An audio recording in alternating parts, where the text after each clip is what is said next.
కేసీఆర్ గారు ఉన్నప్పుడు బాగుండేనా, కాంగ్రెస్ వచ్చినాక బాగున్నదా? మీ వార్డులో ఏమేమి సమస్యలు ఉన్నాయి? మరి మీకు వీళ్ళు ఇన్ని హామీలు ఇచ్చారు కదా, కాంగ్రెస్ వాళ్ళు ఒక్కటన్నా వచ్చిందా?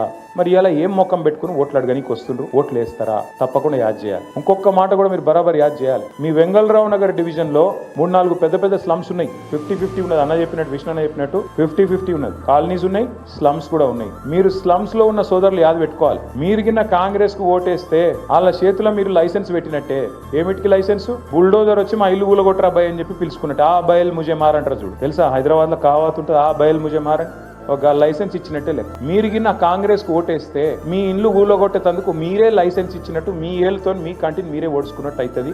యాది పెట్టుకోండి. చెప్పాలి మనం 10 మందికి. ఎందుకంటే కాంగ్రెస్ వాళ్ళు వచ్చినాక ఒక్క ఇల్లు కట్టిరు హైదరాబాద్ లో. ఒక్క ఇల్లు కట్టలేదు కానీ ఎన్ని ఇల్లు గులగొట్టిరు చూడరు. మీరు ఒక్కసారి ఆ వీడియోలు చూడరు. మూసీలో గులగొట్టిరు, ఏడబడతాడబోయి ఇష్టం వచ్చినట్టు గరీబోళ్ళ ఇల్లు గులగొట్టిరు. కేసీఆర్ ఉన్నప్పుడేమో 1,00,000 మందికి పట్టాలు ఇచ్చిండు కేసీఆర్. జీవో నంబర్ 58-59 కింద గరీబోళ్ళు తెలుసో తెలియకనో ఎక్కడన్నా ఒక గుడిసెనో ఒక చిన్న రేకుల షెడ్ వేసుకుంటే వాళ్ళందరికీ గ్యారెంటీ ఉండాలని చెప్పి 1,00,000 మందికి పట్టాలు ఇచ్చిన నాయకుడు కేసీఆర్ గారు.